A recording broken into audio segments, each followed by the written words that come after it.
ম্যাচের মধ্যে আহত হয়ে ফুটবলার বাইরে যাচ্ছেন, তার বিকল্প ফুটবলার নামছে, এরম দৃশ্য আমরা হামেশাই আন্তর্জাতিক বলুন সর্বভারতীয় সার্কিট বলুন দেখে থাকি। তা বলে রেফারি ম্যাচের 30 মিনিটে খোঁড়াতে শুরু করবেন, তার মাসল ক্যাম্প হবে, তাকে রিপ্লেস করতে হবে চতুর্থ রেফারি দিয়ে।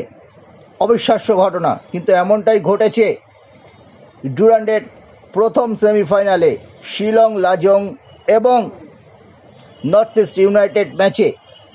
রেফারি এস সেন্থিনাল হঠাৎই তার পায়ের মাংসপেশিতে টান ধরার জন্য তিনি খোঁড়াতে থাকেন। কি ফিটনেস টেস্ট হয়, কাদের অল ইন্ডিয়া ফুটবল ফেডারেশন এরকম গুরুত্বপূর্ণ ম্যাচে পোস্টিং দেয়?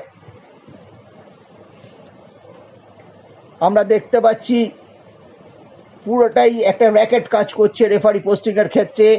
সাউথের রেফারিরা সুবিধা পাচ্ছেন এস শঙ্করের জন্য। ম্যাচ কমিশনার ছিলেন অভিষেক যাদব আর রেফারি অ্যাসেসর ছিলেন শ্রীকৃষ্ণা। তারা আলোচনা করে চতুর্থ রেফারিকে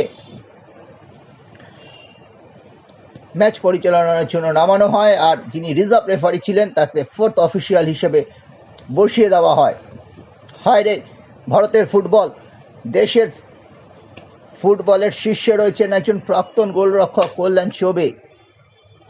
ইন্ডিয়া টিমও তিনি খেলেছেন, কিন্তু রেফারিংয়ের মান এতটাই খারাপ, এটা নিয়ে বিতর্ক উঠবে। আমরা সবার আগে ব্যাপারটা প্রকাশ্যে আনতে চাইলাম।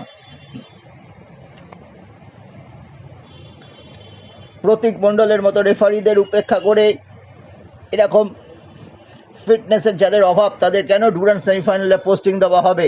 প্রতীককে তো আর ইস্টবেঙ্গল ডায়মন্ড হারবার ম্যাচে দেওয়া যাবে না, প্রশ্নটা সেখানে।